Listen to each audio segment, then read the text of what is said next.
Welcome to the NBA Coast to Coast podcast brought to you by thelines.com. Coming to you from the West Coast, Josh Lander, joined by Dave Weitzer. He's on the East Coast, and we got some best bets here for you on a little games, 6-game slate here that we have.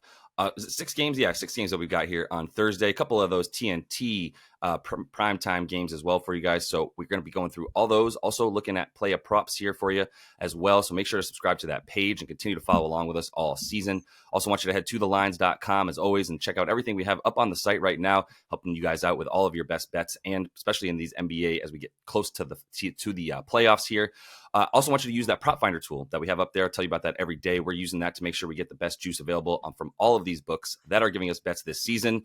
Another nice little clean sweep on the best bets last night, and they were feeling really good about these sides and totals. A little tricksy to get through this slate here, but let's kick it off with that Bulls and Clippers game. Yeah, once again, gonna fade the Clips. Plus 6.5 is the Bulls line. It was 7.5 when I started this. I think that's good. I think you can sprinkle a little bit on the money line, probably not much. And the Bulls team total is only 104.5 here. And they are on the second leg of a back-to-back, third game in 4 nights. It's a spot. If you're a spot better, you might be thinking Clippers. But look, I mean, I don't think Kawhi Leonard is going to play. And there's no more important player to look at here. I mean, he's dealing with back spasms. There's no real reason for the Clippers to push him, especially since this is a front end of a back-to-back with the second at NOLA in the last of their season series. Much more important game tomorrow night. We've talked about it before that the Clippers are almost completely locked into the 4th seed. They have more room on either side than anyone in the conference. So they pretty much know where they're at. There's no reason to push Kawhi again. They just haven't been playing very, urgent ball as a result. They're 1-4 against the spread their last 5. Now the one cover is a home win against Chicago. They did cover. They won by 10 here, but I mean, trailed by 16 in the third quarter. They trailed going into the 4th. And then the Bulls just could not hit a shot, tired legs. I guess the line reflects, we might think the Bulls struggled down the stretch again here. But, I mean, they haven't really slipped on back-to-backs. They were in these rest disadvantaged spots the whole time on that road trip out west, right? And every time they're the ones pulling off the comeback to beat the Kings, beat the Warriors, going in strong down the stretch. They've actually run 4 straight on back-to-backs, including 3 on the road, including a double overtime home win over Cleveland, which you'd think they ran out of gas. They didn't have Caruso, too, and they won that game. And Vooch and DDR have actually been stronger on back-to-backs. Both are averaging 26 a game, over 4 assists. They're plus 11 and plus 18 respectively, playing nearly 40 minutes on these back-to-backs. So those guys are good to go. 6 straight wins for the Bulls prior to the slips against the Clips. And then, wow, that really bad performance against Dallas, but we saw them just bounce back against Indy and push them to overtime. Their upcoming schedule is easier. So, I mean, they get Washington and Portland at home, then they get 2 days off. So they have the better spot here, I think, to go hard one more night. And I don't think the Clippers are going to be playing fast by any means. They, in these last 5, 93.7 pace. So how are you really going to run away from a Bulls team? They're not lighting it up from downtown.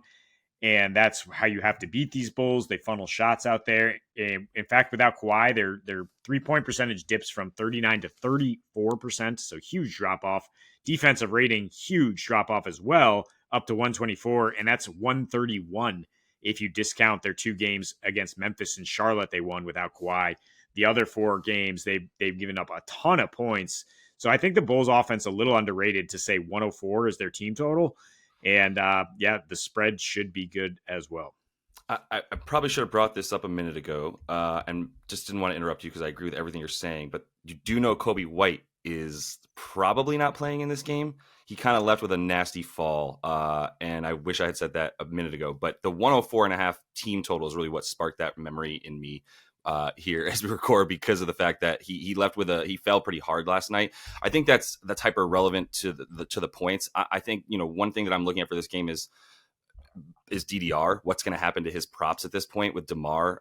He has had a 50-point outburst against him last season. Obviously, not everybody in that game. And Kawhi is equally as important at this point. Obviously, the most important sort of injury question mark that we're looking at here is Kawhi and whether or not he's going to play, both because of the fact that the Clippers are just much worse without him and because of the fact that he is at least the best.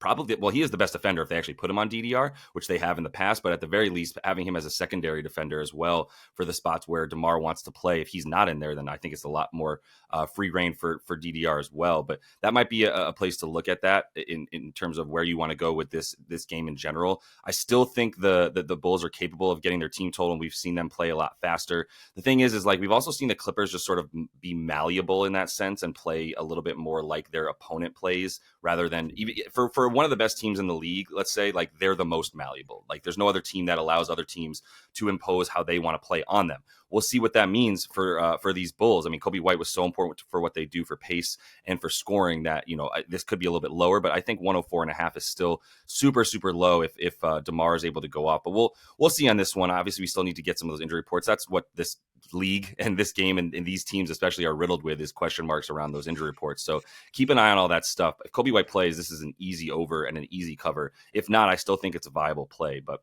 I will look at that Boston and Phoenix game here as my next pick and talk about a couple of things once again because of Jaylen Brown hitting his status right now, which is a bit up in the air. I would guess that Jaylen Brown plays based on the fact that he's been questionable consistently, has had at least 2 nights off now, and should be in a much better spot than he was a couple nights ago. But we'll see exactly what happens with him. And I'm playing this a couple different ways based on what happens to him. If he does play, I think this over is the best play now that it's all the way down to 226.5.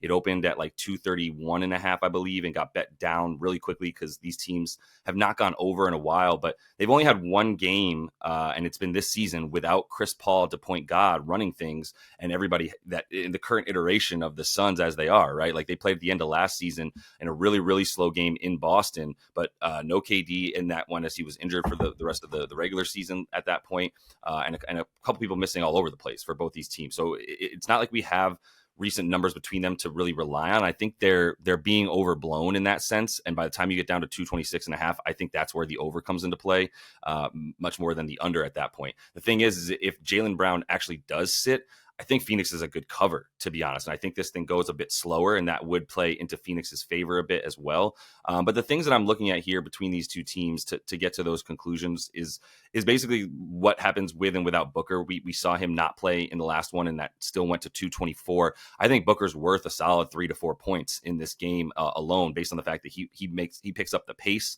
for this Suns team, and the offense is just so bad without him compared to with him at this point. Without Booker, they've got a 97.62 pace that they're playing at, 113 points a game, 114 offensive rating. With Book, it goes up to 98.07. So basically 98.1 pace, 118 points, right? We're talking about 5 more points per game and 120 offensive rating when these three are on the floor together. And we've talked about that. Whenever they get on the floor, they've looked really good. It's just, can they get on the floor? That they don't even have a top 5 amount of minutes played together for their 3-man lineups for this Suns team, which is what is the reason that I think the Suns are not, as high in everybody's mind as a potential championship contender at this point, even though I think they're probably on a short list of teams that you think could actually win the finals or even maybe present a problem to Joker and those Nuggets in the West. That would be where I would start. But if they're not in together, they're bad. When they're in together, we're talking about 124 offensive rating, 124.5 this season, right? Which is going to be as good as any 3-man lineup that you're going to see in the league at this point. And it's really also about Boston playing offense at home. That would be my second point for taking an over by the time it gets down to 226.5, like where it's at, which is just the Boston's ability to score. Like I do think that they're going to be able to get up and down a bit more if Jaylen Brown is in. And that's the reason that I'm really, really wanting him in before I bet that over. And making sure that he picks up the pace for them tremendously. And he's the dude who runs in transition the most for them on the season. It's really not even close. Like he gets out and he's a top 3 player in transition for how often he's getting out into transition and how often he's scoring in the transition play as well.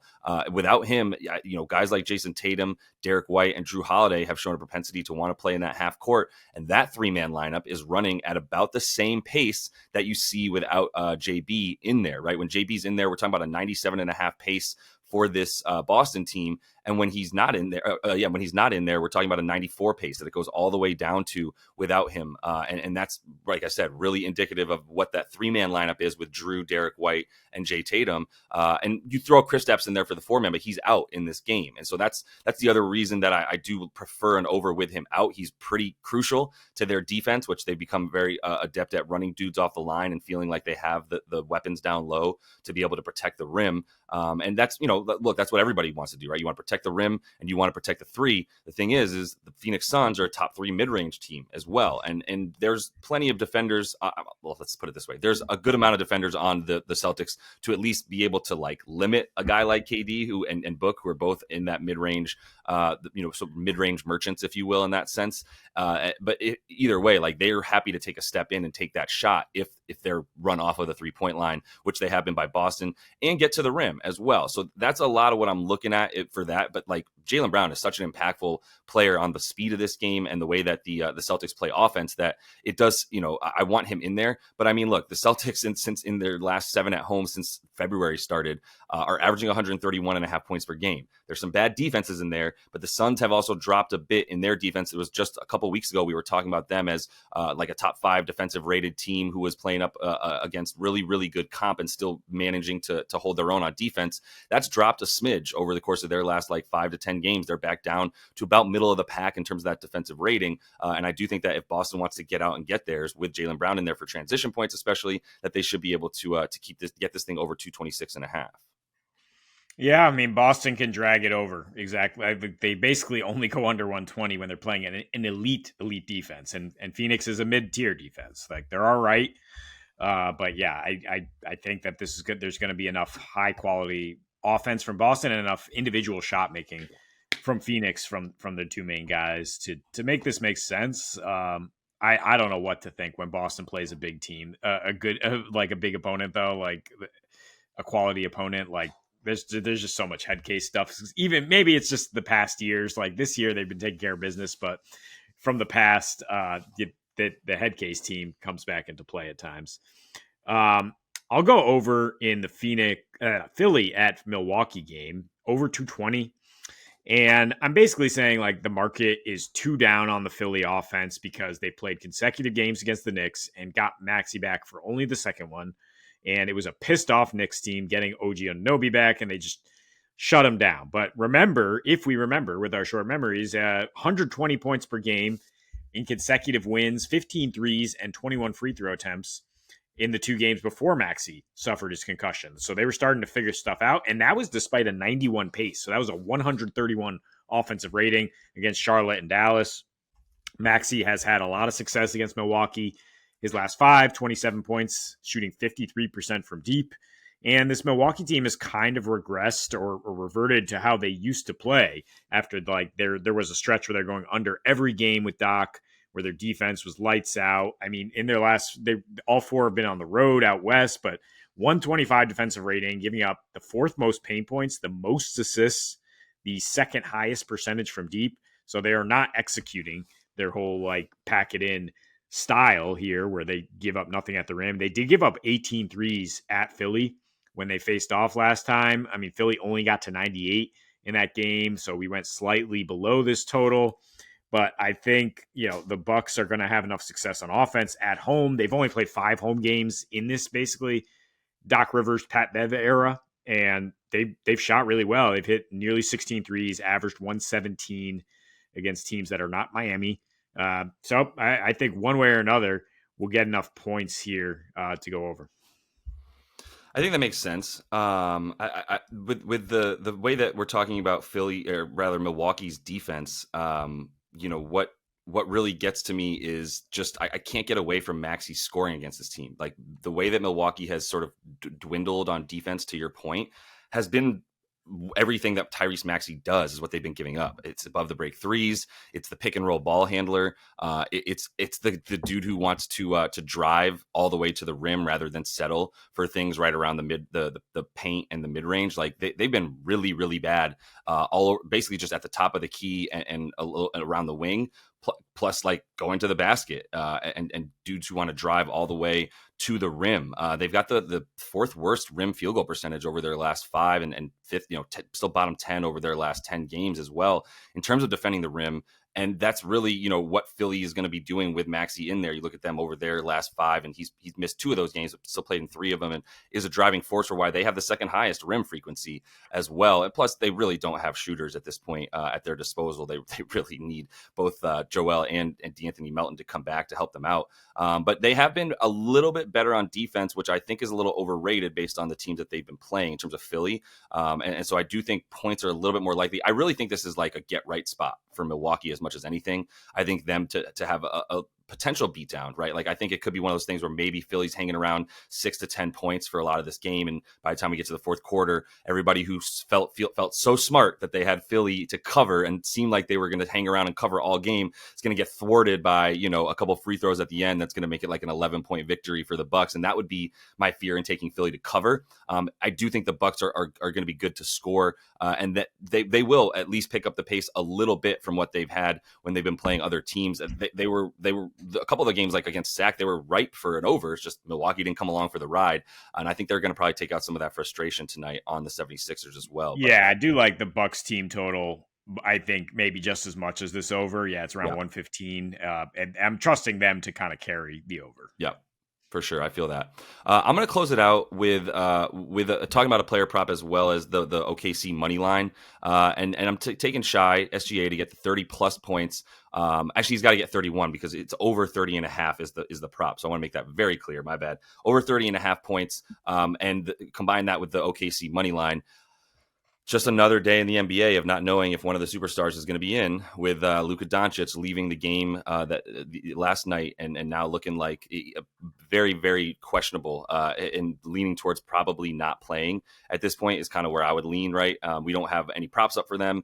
We're still waiting to see what's going to happen with Luka. But without Luka, we know that Kyrie is averaging 31 a game. So like there might be some Kyrie love in there. I would imagine his prop opens at about 30 and a half if we don't see Luka, which is still scary against this Thunder team who has been a little bit better, or at least playing a little bit more slowly as of late at home a couple times. I mean, we saw that lower total with the Pacers, who I guess the Pacers just kind of saw the Thunder and were like, well, that's the only team that does transition better than us. So maybe we shouldn't try to run with them. And it actually worked out for Indy in that game with a low total, but not worrying about the total nearly as much. Like I just don't trust this Dallas team to be able to handle the weapons that the Thunder have. Now we've seen Dallas win a couple games one against the Knicks, shorthanded, but one against the Knicks at home, and then one against the Portland Trailblazers where they smacked them on the back-to-back because Kyrie went off and had like he was averaging like 38 in those 2 games, plus like 10 boards and 7 assists. Like he was just going crazy for those 2 games, and I would expect him to be able to want to try to do that. Yeah, obviously, but the Thunder are going to be able to take away what he does pretty well. I would say the way that they're defending exactly what Kyrie wants to do as well. They've been pretty good at defending things like the mid-range where Kyrie's taking a bunch of his shots, and they have had over the course of their last at least like 10 games or so, or they were bad about 10 games ago. The last 5, they've gotten a bit better in terms of their rim protection. They are really reliant on J-Dub, another dude who I think is going to play in terms of Jalen Williams for this Thunder team, but he's still in a spot now where I think they're going to make sure that he's ready to go for the playoffs. And this is a game that they want to win, but it's not one that they need for standing purposes against the Mavs specifically. But the Thunder are still a team that are trying to get that get a top 2 to 3 seed, which they don't have much room to like. They'll get a top 3 seed. I'm sure that they would love to get that 1 seed. More importantly, and if the Clippers fade, as I do think they will a bit, then yeah, the Thunder should be a bit safer. But obviously, like if you want to talk about with and without Luka stuff, it's pretty obvious and stark, right? What's going to happen for this Mavs team who relies so heavily on offense, because they still have one of the worst defensive ratings in the league. And especially when they get on the road, over their last 10, they have the second worst defensive rating, and they're playing at the 8th fastest pace. We still saw this game drop in its total because of Luka's question mark, right? And if Luka wasn't questionable, I would still say that like a 242, 243 total is good for this game, as it's bet down all the way now down to about 236 and a half. There's some 237s hanging out there as well that you can still get. But like I can't reasonably taken over in this game with Luka not out there. Kyrie doesn't necessarily mean faster pace for this squad either when he's out there without Luka, which is a huge reason not to necessarily just go ahead and trust an over. But I will say, like, without Luka in this one, like, it's not like their defense necessarily gets too much worse. He doesn't really add much to that. But either way, Shai is still going to be a problem for them, where he's going to be scoring from just to finish off his 30-point prop total in that conversation. Like, if you look at where the Dallas defense is going to continue to be the weakest, most likely, I mean, they haven't been good against the mid-range all season, but also going to the basket, like anywhere from basically like 5 to 12 feet, which is SGA's spot on the floor that he owns. There's really not, I mean, Dante Exum is going to be the best possible defender on him. He'll probably be a good Luka replacement. Still probably going to get cooked by SGA, who has gone over this number very consistently over the course of his last like 10 to 12 games or so. And I just don't see any reason why Dallas would be able to limit him better than other teams. Yeah, it's actually dating back to February 10th, where he went under because there was a blowout loss in Dallas. He's gone over this in 9 of 11. Lakers, the only team to do it, with defense. Otherwise, yeah, it's a blowout over Memphis. So I do think this will be close, even if Luka doesn't play. I think Kyrie will find a way to keep him in it. So I mean, you see, it's a big game. SGA, he always shows up. J-Dub not really ready to take on a huge load. So, but his presence, I think, coming back will at least open some things up, so that SGA has the a secondary option to keep the defense a little more honest and do his thing. Yeah, makes sense. Obviously, just stay on top of these lineups, man. We got to see what's happening. This is as much of a sort of weird day in the NBA. We used to have no bet Thursdays. Remember when we used to do that? Because of the fact that it was usually a back-to-backer for a lot of teams with a small slate that didn't give you much choice. Similar feel here, even though there's 6 games, decent amount to choose from. There's still enough injuries that you got to make sure you're on top of that before you place those bets. But that is all the time we have for you. So make sure to follow along, subscribe to that page. Also going to have player props up for you as we do each and every weekday. So until we see you next, happy betting.